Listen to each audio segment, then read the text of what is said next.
can use with your children when they're younger, say the age of 10 and younger. And I'm just going to call it the eye test. Look your daughter or your son in the eye and say, I love you. And then watch the eyes. Watch the response. If the eyes sparkle, if there's a glow about the child, if they continue to look at you, well, then you know you're connecting. Then you know they're experiencing your love as unconditional. But if they look away, if their expression changes in such a way that they're not convinced, you'll see it. You'll see it by looking at the eyes. You'll see it by looking at the face. And then you realize you've got lots of work to do. And it might sound simple, but the eye test really works, especially with younger children.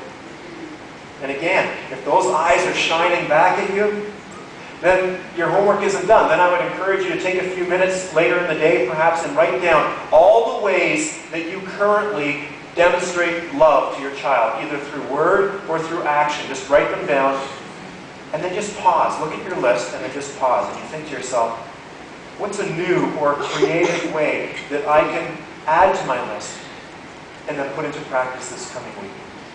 So there's your homework if the eyes shine back. What do you do if the eyes don't? Well, then you need to ask yourself some questions.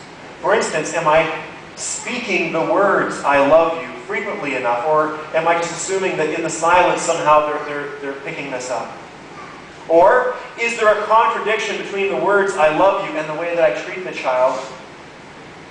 Is there a contradiction between words and behavior? Because if there is, then it's going to cancel out the words, I love you, no matter how many times you say them. Well, regardless of the situation, there's always room for improvement. And so I'm going to say, let's make a resolution as parents. Let's resolve, it's still January, we can make a resolution, right? All those earlier ones have fallen by the wayside. Let's make a resolution we're going to stick to, which is this. We're going to resolve to grow in our ability to communicate unconditional love to our children, to the kids that we come into contact, in such a way that they feel it, in such a way that they get it. Now the test with older children is easier, say those age 11 and older, which is where my kids fall. The test with them is easier to remember, but it's maybe going to require more risk on our part as parents, because you simply ask them. You ask your child, honey, I'll always love you no matter what. Do you believe me? Son, I'll always love you no matter what. Do you believe me? And they'll tell you. If they're older, they'll tell you.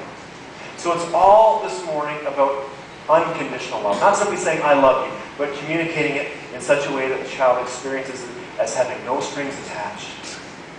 Well, here's one trend that I've witnessed, and I can feel myself kind of getting drawn into it, and it's this, that when our kids grow up and when they hit those teen years, when they're hitting adolescence, we might be tempted to say, I love you a little bit less frequently, or we might be tempted to, maybe show affection a little more frequently. My son Eric turned 13 just over a week ago, and if your teenagers are like mine, then they are not as cuddly as they used to be. Right? You can't just, say, come and sit on my lap. It doesn't work very good.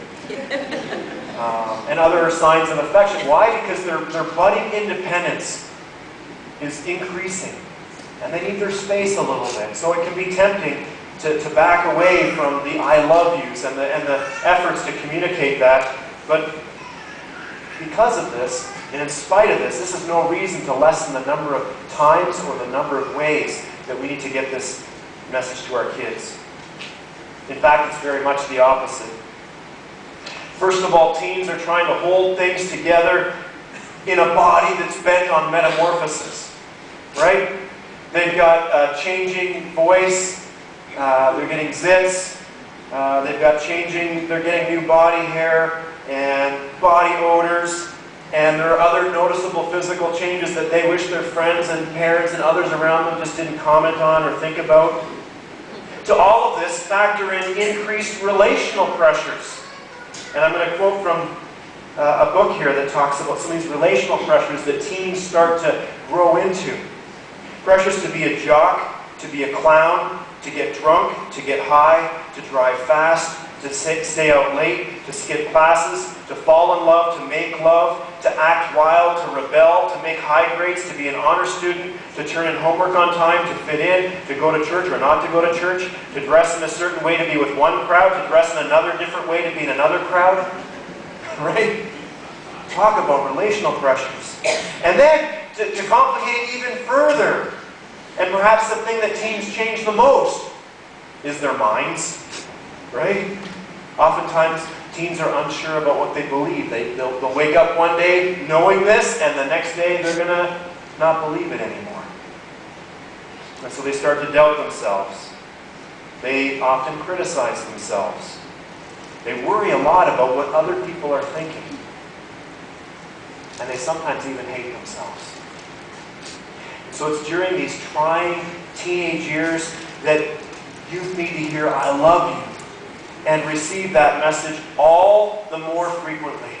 So parents, don't back away when your kids hit adolescence. Don't back away because they need their space. Just get creative and think of other, more age-appropriate ways to communicate unconditional love to your teens. Strange, isn't it, that as strong as this word is, "I love you," it comes with no guarantees. So moms, dads, be careful of making any expectations. This means that no matter how well you and I communicate what we've been hearing this morning, we simply cannot guarantee that a child will feel loved. As author Bernard Malamud wrote, "Children were strangers you loved because you could love." Children were strangers you loved because you could love. And so we share our love with our kids because we have love to share, and then we need to trust that they feel it, even when we don't know for certain, even though we may not know for certain. And that can be a tough thing. So, here's something maybe that you never thought of before, parents. But I want you to think of your love as kind of this one-way commitment. Unconditional love is a one-way commitment. And that, my friends, is not a new concept.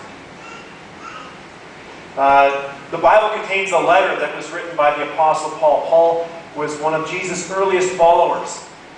And he writes to this church in Corinth, which is in modern-day Greece. And it was a church that he himself had established. In other words, he had planted this church. He brought it into existence on his first trip to Corinth.